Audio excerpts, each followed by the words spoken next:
students, next point is types of electrochemical cell. So electrochemical cell means the container which contain electrolyte and two metal plates or graphite electrodes are dipped in this solution, and in which there is a chemical reaction occurred. Now first type is the electrolytic cell. In electrolytic cell there is a non-spontaneous reaction are forced to occur by passing a direct current from an external source, and this external source of energy converted into chemical energy. Chemical energy means there is a oxidation and reduction reaction occur. So in electrolytic cell the electricity is passed and therefore electrical energy is converted into chemical energy. That is, in electrolytic cell electrical energy is converted into chemical energy.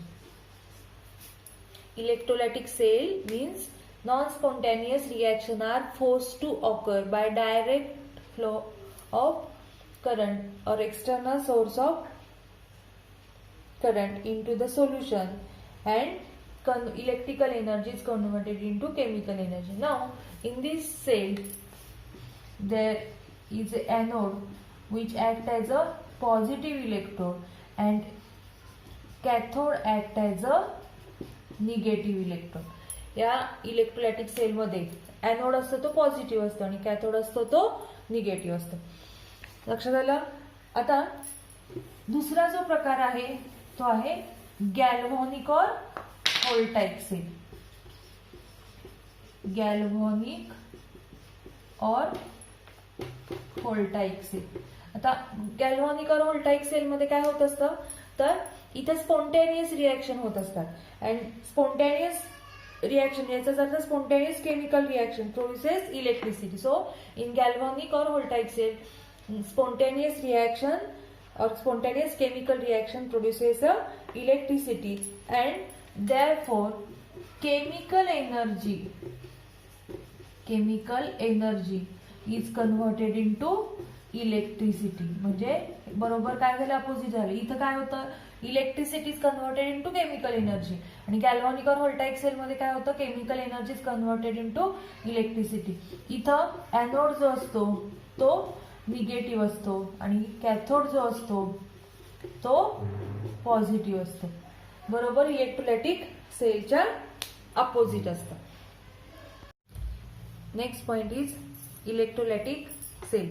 In electrolytic cell means it consists of a container in which there is a two electrodes immersed in a solution. That is, this is electrolyte,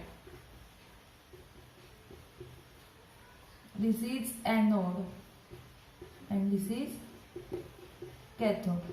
Now anode means positive and cathode means negative.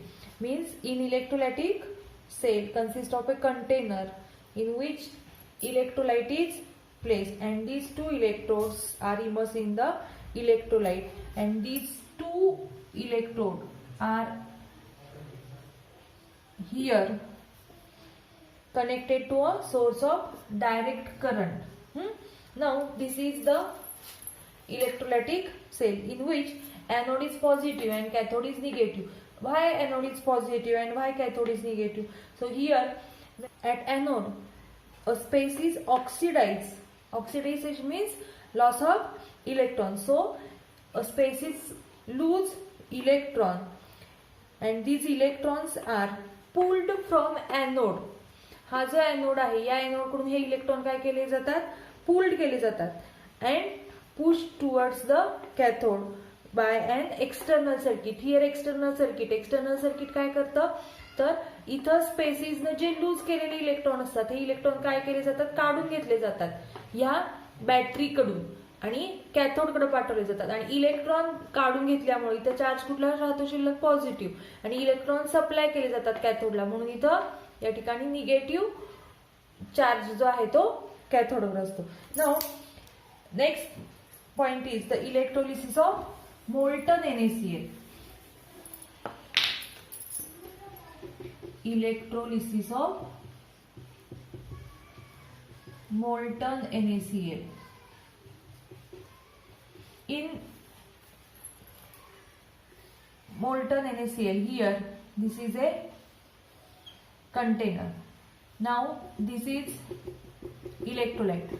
Here electrolyte is molten NaCl. Now this is the molten NaCl, or we can call it as फ्युज्ड NaCl. फ्युज्ड म्हणजे या ठिकाणी NaCl जे आहे ते melt केले, वितळवलेले, आणि त्याच्यामध्ये हे जे दोन इलेक्ट्रोड आहेत, हे दोन इलेक्ट्रोड जे आहेत ते आपण डीप केलेले आहेत, आणि हे जे दोन इलेक्ट्रोड आहेत हे आपण इथं एक्सटर्नल सर्किटला काय केलेले आहेत, जोडलेले आहेत. इथं एनोड जो आहे तो पॉझिटिव्ह आणि इथं कॅथोड जो आहे तो निगेटिव्ह. आपण या ठिकाणी इथं पॉझिटिव्ह आणि निगेटिव्ह असं म्हणूया. इलेक्ट्रॉन जे आहेत ते इकडे जातात आणि इकडून या कॅथोडकडे येत असतात. तर याला म्हणायचंय एनोड आणि याला म्हणायचंय cathode. Now first point is the construction.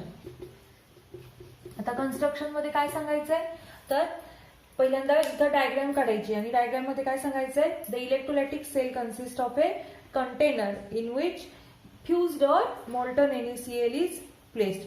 These two are graphite electrodes. Two graphite electrodes are dipped in it and the wire is connected to a battery. Now the positive electrode of battery is connected to anode and negative terminal of battery is connected to a cathode. This is the construction. Next is the reaction in the cell. Reactions in the cell. आता या sale मध्ये reaction काय होणार आहेत, सगळ्यात पहिल्यांदा काय होतं, हा जो मोल्टन NaCl आहे त्याच्यापासून इथं Na+ आणि Cl- हे जे आयन्स आहेत हे सेपरेट होत असतात, आणि याचाच अर्थ आपण या ठिकाणी फ्युज्ड NaCl contain Na+ and Cl-. Now when potential is applied, these Na+ ions are go to this anode, or here graphite electrode, we can say it as anode. This Na+ reach to the anode, कारण की Na+ नाही Cl-, कारण की याच्यावरती negative charge आहे, negative charge positive कडे जाणार आहे, पॉझिटिव्ह चार्ज निगेटिव्ह कडे जाणार आहे, आणि त्याच्यामुळे हा जो Cl- आहे हा कॅथोड कडे जातो आणि Na+ जो आहे तो एनोड कडे जातो आणि Na+ जो आहे तो कॅथोड कडे जातो. आता याच्यावरती Cl- जो आहे तो एनोड कडे गेल्यानंतर तिथं काय होणार आहे, तर या रिएक्शन मध्ये हा Cl- जो आहे त्याचं काय होत असतं, हा ऑक्सिडेशन होणार आहे, आणि Cl ऑक्सिडेशन याचा अर्थ loss of electron. Cl- give Cl+E-. या ठिकाणी ही जी रिएक्शन आहे ही रिएक्शन होत असते, पण या ठिकाणी Cl जो आहे तो या ठिकाणी 2Cl- गिव्ह, इथं लिहिताना आपण असं लिहायचंय Cl+Cl+E-, कारण की नेहमी क्लोरीन जो आहे तो क्लोरीन Cl2 फॉर्म मध्ये लिबरेट होत असतो, म्हणजे पहिल्यांदा क्लोरीनचे जे ॲटम तयार होतात ते पुन्हा कंबाईन होतात आणि Cl2 कन्वर्ट होतं, आणि म्हणून इथं 2Cl- गिव्ह Cl+Cl+E- यायचंय. इथं ऑक्सिडेशन रिएक्शन आहे आणि म्हणून या ठिकाणी आपण इलेक्ट्रॉन जे आहेत ते एरोच्या पुढे लिहिलेले. आता हा Cl आणि हा Cl मिळून काय तयार होणार आहे, तर Cl+Cl गिव्ह इथं Cl2 तयार होत असतो. म्हणजेच या ठिकाणी जर का आपण ही रिएक्शन जर का कंबाईन केली तर ही रिएक्शन काय होणार, तर 2Cl- गिव्ह Cl2+2E-. इथं Cl2 हा गॅस आहे, इथं पण Cl2 हा गॅस आहे, इथं Cl, इथं G हा सिम्बॉल प्रत्येक ठिकाणी लिहायचा आहे, आणि हा जो Cl आहे तो या ठिकाणी लिक्विड फॉर्म मध्ये. म्हणजे या ठिकाणी ही जी रिएक्शन होणार आहे ही एनोड वरती होणार आहे. एनोड वरती नेहमी ऑक्सिडेशन होत असतं. 2Cl- गिव्ह Cl2+2E-, म्हणजे इथे लॉस ऑफ इलेक्ट्रॉन होतात. दुसरी रिॲक्शन जर का आपण बघितली तर दुसरी रिॲक्शन कुठली असणार आहे, तर या ठिकाणी रिडक्शन असणार आहे. रिडक्शन याचा अर्थ काय, गेन ऑफ इलेक्ट्रॉन. आता या Cl मायनस इलेक्ट्रॉन दिल्यामुळं हे इलेक्ट्रॉन कुठं जाणार आहेत, या ठिकाणी ही बॅटरी काय करते, इलेक्ट्रॉन त्याच्याकडून इलेक्ट्रॉन सक करते आणि ह्या दुसऱ्या इलेक्ट्रोडकडे पाठवते. आणि इलेक्ट्रॉन इथं आल्यामुळं हा कॅथोड काय करणार आहे, इलेक्ट्रॉन घेणार आहे. म्हणजे तिथं रिडक्शन रिॲक्शन होणार आहे. आणि या रिडक्शन रिॲक्शन मध्ये काय होतं, तर याच्यावरती जे Na+ चार्ज असतो या ठिकाणी, हा जो आहे हा इथं असणार आहे Na+. मग Na+ जो आहे तो E- म्हणजे घेतो, इलेक्ट्रॉन गेन करतो आणि त्याच्यामुळे इथं तयार काय होतंय, सोडियम तयार होतं. म्हणजे या ठिकाणी Na+ E- गिव्स Na. इथं सोडियम जो आहे तो इलेक्ट्रॉन गेन करतो. आता या दोन्हीच्या कॉम्बिनेशन रिॲक्शन घ्यायची म्हणजे ऑक्सिडेशन आणि रिडक्शन. तर मग अशा ऑक्सिडेशनची रिॲक्शन काय होती इथं, तर 2Cl- गिव्स Cl2 + 2E-. आता इथं 2 इलेक्ट्रॉन आहेत आणि इथं 1 इलेक्ट्रॉन आहे. मग हे दोन्ही इलेक्ट्रॉन कॅन्सल व्हायला लागतात आणि त्याच्यासाठी आपण ह्या खालच्या रिॲक्शनला 2 ने मल्टिप्लाय करायचे म्हणजे 2Na+ + 2E- गिव्स 2Na. जर काही रिॲक्शन जर का आपण बेरीज केली तर ही येणारी रिॲक्शन नेट सेल रिॲक्शन असते. म्हणजे इथं काय येणार बरं, इथं 2Na + 2Cl- याला हे कॅन्सल होणार. इथं काय तयार होणार आहे, 2Na + Cl2. म्हणजेच या ठिकाणी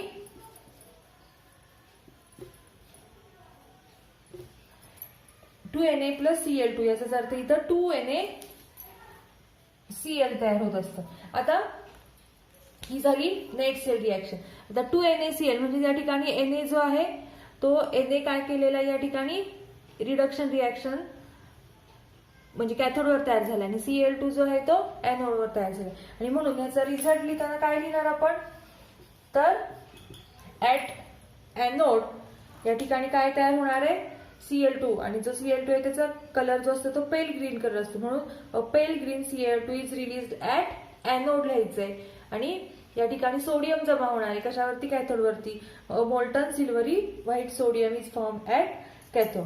तर इलेक्ट्रोलिसिस ऑफ मोल्टन NaCl मध्ये या पद्धतीनं सोडियम जो आहे तो सोडियम कॅथोडवर जमा होतो आणि क्लोरीन जो आहे तो या ठिकाणी एनोडवर जमा होतो. याला म्हणायचं electrolysis of molten NaCl. Next point आहे इलेक्ट्रोलिसिस ऑफ ॲक्वियस NaCl.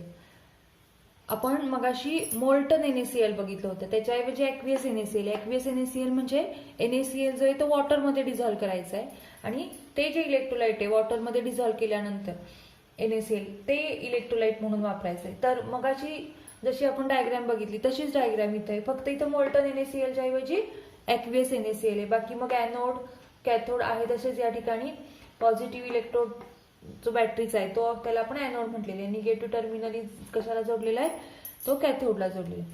तर या पद्धतीनं आपण एनोड आणि कॅथोड हे बघितलेले. आता नेमकं याच्यामध्ये बदल काय, मोल्टन NaCl मध्ये आणि या ठिकाणी ॲक्वियस NaCl मध्ये.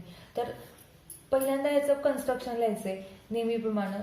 The cell consist of a container in which aqueous NaCl is placed and 2 electrodes are dipped, in which positive terminal of battery is connected to a electrode is called anode and negative terminal of battery is connected to an electrode is called a cathode. हे जे construction हे आहे तसं लिहायचंय. आता नेमकं काय फरक आहे, तर या ठिकाणी आपल्याला रिॲक्शन बघायचं आहे. तर इथं पहिल्यांदा रिडक्शन हाफ रिॲक्शन आपण बघूयात. Reduction half reaction. Reduction half reaction याचा अर्थ काय, या ठिकाणी गेन ऑफ इलेक्ट्रॉन जे आहे त्या रिॲक्शन आपण बघणार. मग रिडक्शन कुठं होत असतं, कॅथोडवरती. नेहमी लक्षात ठेवायचं एनोडवरती ऑक्सिडेशन होत असतं आणि कॅथोडवरती रिडक्शन होत असतं. The electrode on which oxidation occurs is called anode and the electrode on which reduction occurs is called cathode. आता ह्या रिडक्शन रिॲक्शन कुठं होणार आहेत, मग कॅथोडवर होणार आहे. आता मग असे सांगितल्याप्रमाणे आपण कॅथोडवरती काय झालं होतं, Na++ E- गिव्स Na. ही रिडक्शनची रिॲक्शन झालेली होती. त्या पद्धतीनेच आपण इथे लिहूया Na++ E- गिव्स Na. या रिॲक्शन मध्ये काय होणार आहे, तर याचं EMF ऑफ द सेल म्हणजे ई नॉट जो आहे तो आपल्याला इथे लिहायचा आहे. तो किती आहे, -2.71 व्होल्ट.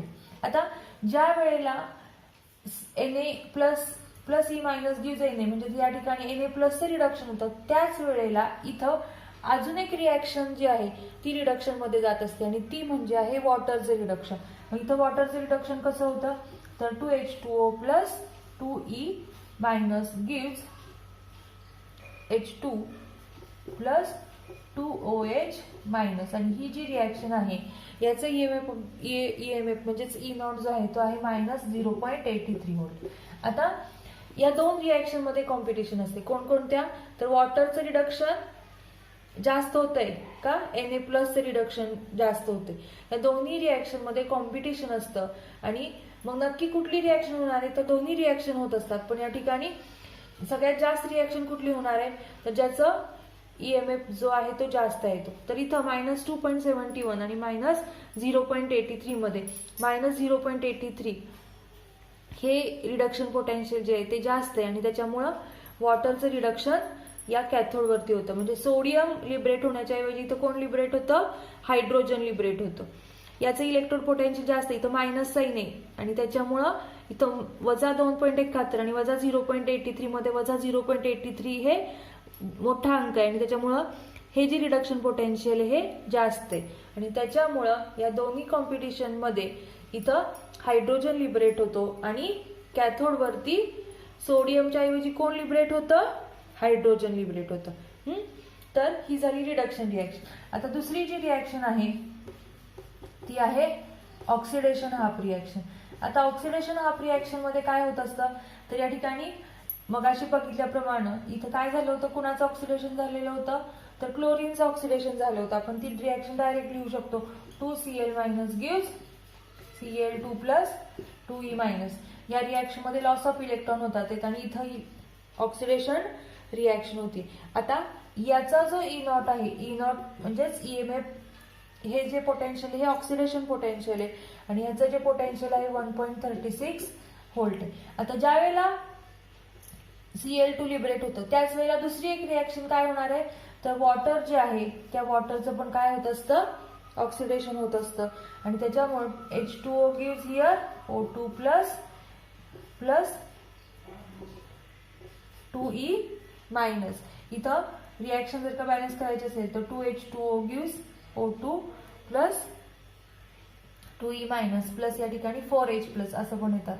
मग हे 4H प्लस शिल्लक राहतात. आता E naught is equal to काय येणार, याचा EMF of oxidation half reaction काय असणार आहे, ऑक्सिडेशन पोटेन्शियल काय असणार आहे, तर -0.4 व्होल्ट. आता या दोन्ही मध्ये कुठलं पोटेन्शियल जास्त आहे, -1.36 आणि -0.4 मध्ये -0.4 हा अंक मोठा आहे म्हणजे वॉटरचं ऑक्सिडेशन हे व्हायला पाहिजे.